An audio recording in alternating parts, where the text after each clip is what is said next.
आज के वीडियो में हम बात करेंगे कि प्रेगनेंसी के छठवें हफ्ते में यानी 6th वीक में महिला और उसके बेबी में क्या क्या चेंजेस आते हैं और आपको ऐसे क्या प्रिकॉशंस रखने की जरूरत है जिससे आपकी प्रेगनेंसी स्वस्थ रहे और आपको एक अच्छा हेल्दी बेबी मिल सके। नमस्कार, मैं doctor Mamta Jindal, Jindal gastro liver and maternity centre Moradabad से।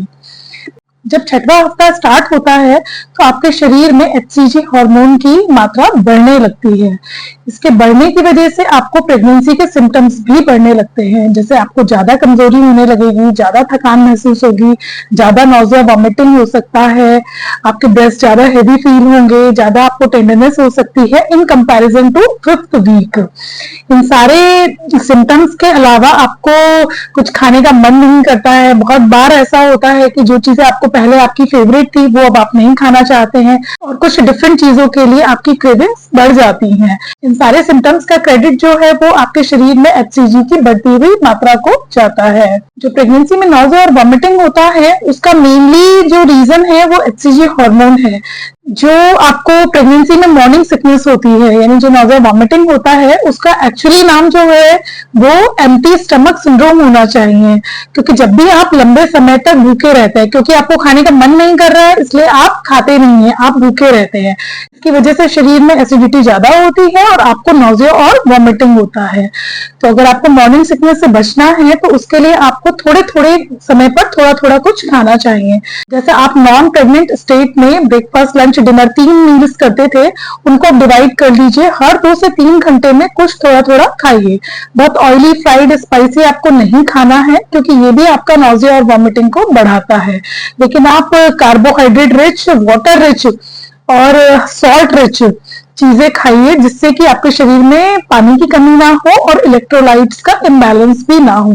कई बार ऐसा होता है कि इतनी ज्यादा नॉज़िया वॉमिटिंग होती है कि पेशेंट को डॉक्टर के पास जाने की जरूरत हो जाती है, हमें एडमिट भी करना पड़ता है और बिल्कुल वर्सन केसेस की मैं बात करूं तो उनके दिल, दिमाग और गुर्दों पर भी इसका असर आ सकता है।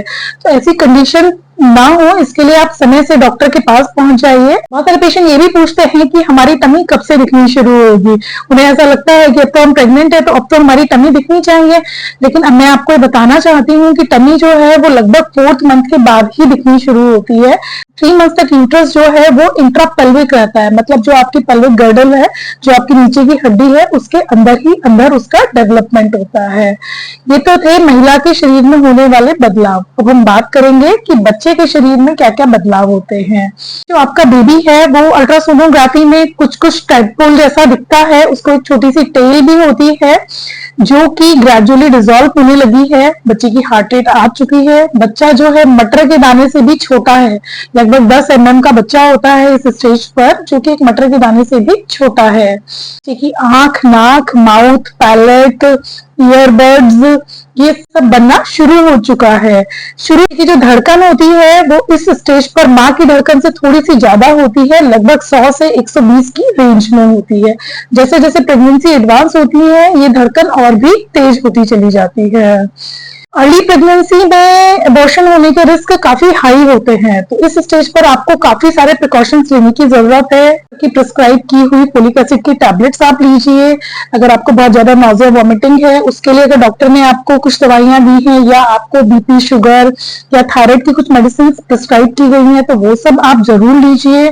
थोड़ा थोड़ा खाइए, थोड़ी थोड़ी देर में खाइए, ढेर सारा पानी पीजिए। अगर आप सादा पानी नहीं पी सकते हैं तो पानी में नींबू पानी, शिकंजी या नारियल पानी, इन सब चीजों का आप प्रयोग कर सकती हैं। छाछ वगैरह आप ले सकती हैं, इससे आपके शरीर में पानी की कमी नहीं होगी।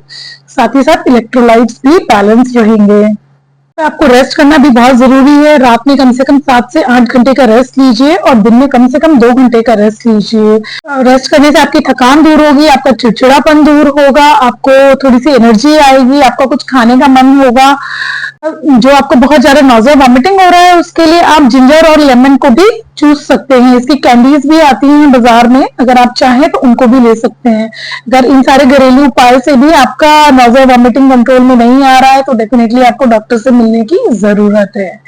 अगर अभी तक आप अपने डॉक्टर से नहीं मिले हैं तो 6 वीक्स ऑफ प्रेगनेंसी में आपको डॉक्टर से मिलने की जरूरत है। डॉक्टर आपकी एक अल्ट्रासोनोग्राफी करेंगी जिससे ये कंफर्म होगा कि बच्चा जो है वो यूट्रस में ही है और यूट्रस के बाहर नहीं है, यानी कि एक्टोपिक प्रेगनेंसी नहीं है। दूसरा, डॉक्टर अल्ट्रासाउंड के द्वारा ये भी कंफर्म करेंगे कि बच्चे की धड़कन आ गई है, क्योंकि 6 वीक्स में यूजुअली बच्चे की धड़कन आ जाती है।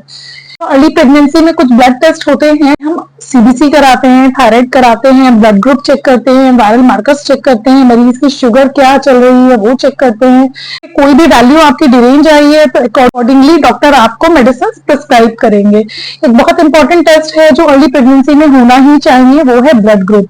अगर मदर का ब्लड ग्रुप जो है वो नेगेटिव है तो इसका इफेक्ट होने वाले बच्चे पर हो सकता है।